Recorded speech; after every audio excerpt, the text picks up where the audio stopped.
Hi, I'm Rob Stenberg. Welcome to another installment of the AMSOIL Information Series. You know, everybody seems to have at least 2 or 3 pieces of equipment that involve small engines, whether it's a weed whacker all the way up to a power washer and everything in between. So we decided to go through the neighborhood to see how many of those pieces of equipment that we could collect, because a lot of times those engines, they get neglected. Let's head into the garage and see what we found.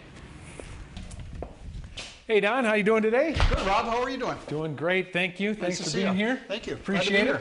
Don Zupek, Technical Service Manager with AMSOIL. We appreciate it, and we appreciate you getting all this equipment for us today. I'm just going to throw my jacket over there. Man, you did a great job of helping us get all this equipment out of the neighborhood. This is wonderful. Don, what do we got here? Sure, Rob. Well, what we have here is a backpack-style 2-stroke leaf blower. So what do I need to do to make sure I keep this well maintained so it lasts me a long time? Well, what you're going to want to do, Rob, is with this 2-stroke application, is you're going to want to make sure that you're addressing the fuel, okay?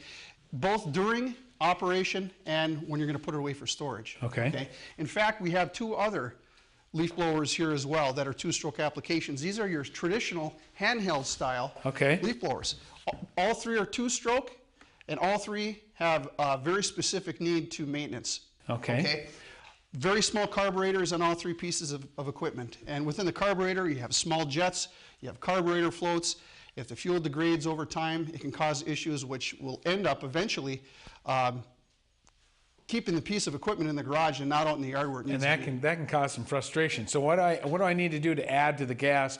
Not only the oil, is there anything else I can put in there to make sure that those carbs stay clean? Absolutely. First of all, you're going to want to make sure that you're using the appropriate lubricant to be mixing with fuel.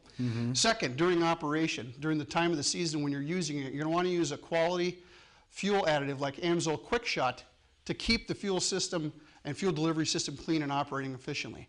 Then when it's time to put the equipment away for long-term storage, is you want to treat the fuel with long-term AMSOIL AST stabilizer. So that way, if I put this away for 3 or 4 months, 5 months, when I take it out next season, what do I need to do to make sure that it is ready to go? I mean, if you do the preventative maintenance on the front side and you use that as your practice going forward, then you know it's going to be ready to go when it's time to take out of storage. However, some key things you're going to want to look for when you take it out of storage to go back into use is you're going to want to make sure that there isn't anything growing around here. There isn't any nests that some critters are making where there shouldn't be. As well, you're going to want to take a quick look to make sure that the fuel tank didn't leak, that your fuel lines are intact, that there's no cracks, spark plug is intact, quality spark plug, and you should be ready to go. Well, good deal.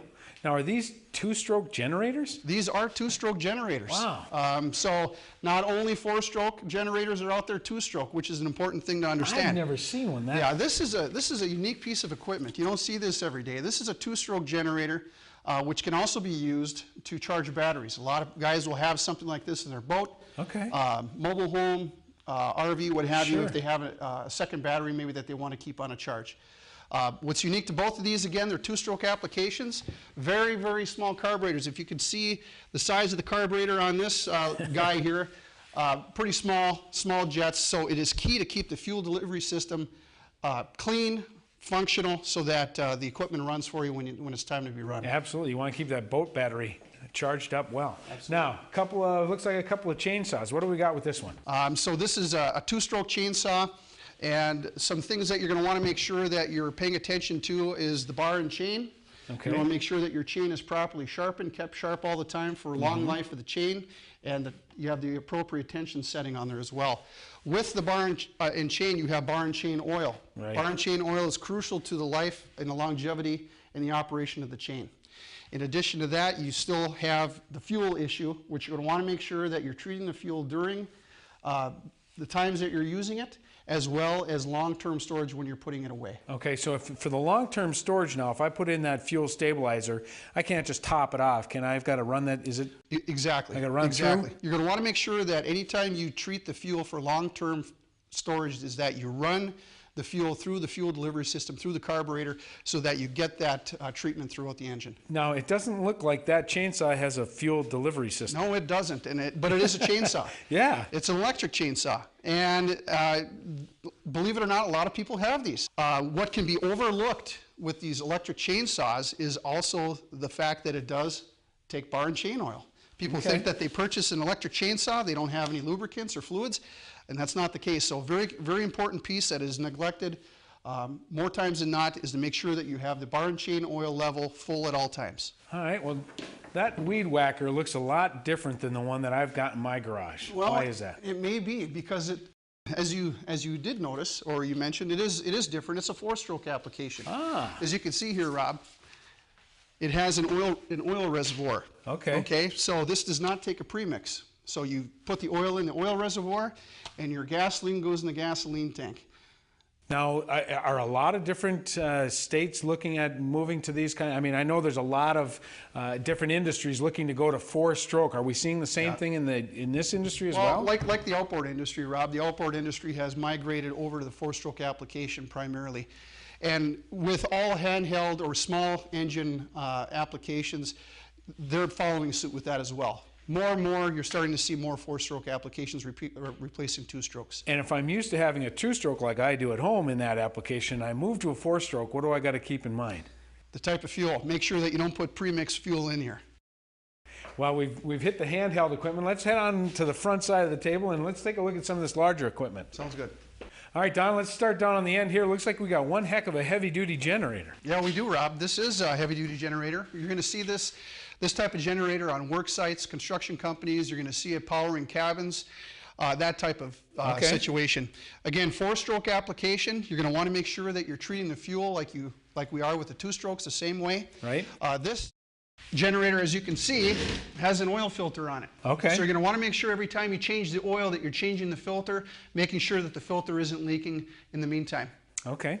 Now, just a standard pressure washer. You see these in a lot of garages? Yeah, this is what you're going to see in most people's garages, Rob. Again, a 4-stroke application, very similar to the 4-stroke motor on this generator, a little smaller. You want to treat the fuel, making sure that you're changing the oil at the prescribed interval. So what's the difference in these two power washers? This one's a little heavier duty, or? Little heavier duty. Primary difference is that this power washer has a hydraulic pump on the front. Okay. Okay, so not only do you have to address the engine, you also have to address the hydraulic pump, making sure that you're using the correct hydraulic fluid, that the level is up, and that there aren't any leaks. And AMSO's got a great product for that as well. And then here we've got just, it looks like your standard lawnmower, standard tiller. Exactly. Lawn and garden equipment, both 4-stroke applications. Again, treat the fuel like you would the other pieces of equipment that we talked about, changing the oil at the prescribed interval, making sure that the oil level is maintained. Now, I've talked to some people where they complain because they say, geez, I have to have this manufacturer's oil for my tiller, this manufacturer for my lawnmower. I got to have all these different oils for all these different engines from the manufacturers. Can we help them out with that? Yeah, that's the beauty of using AMSOIL. We have one product that will satisfy the lubrication requirements for all of these pieces of equipment. Nice. So if I want to keep these looking good, I know, can I spray these down with some solvent or something to keep them looking good, keep the rust down? Absolutely. What you're going to want to do is make sure you're always washing it, keeping the dirt and grime off. Once you have that done, you're going to want to make sure that you spray the blades on the tiller as well as the blade and the deck on the lawnmower with AMSOIL MP. That will keep the blades looking good, operating efficiently, keeping the edge on them, and keeping the rust and corrosion down. Well, now this little toy looks like, I know it's got a small engine, but it doesn't look like it's for work like the other tools we've looked at. No, this is a beautiful toy here, actually. It's a mini bike. Again, proper storage, proper use would be making sure you're using the correct lubricant, making sure you're changing the oil at the prescribed interval, treating the fuel, as we've talked about. One other thing on this mini bike here, it's chain driven. Sure. It has a chain that's exposed here, Rob, so you're going to want to make sure that you keep an eye on that chain, making sure it's properly lubricated with AMSOIL MP. All right. Well, it looks like AMSO is a smart choice for any piece of this, any of these pieces. Absolutely. We've got the solutions for everything. Hey, Don, thanks a lot. We appreciate you being here today. Thanks, Rob. And you have fun putting all this back and getting it all back to the neighbors. I will. Have a great time with that. For another AMSO Information Series, I'm Rob Stenberg. Thanks for watching. We'll see you next time.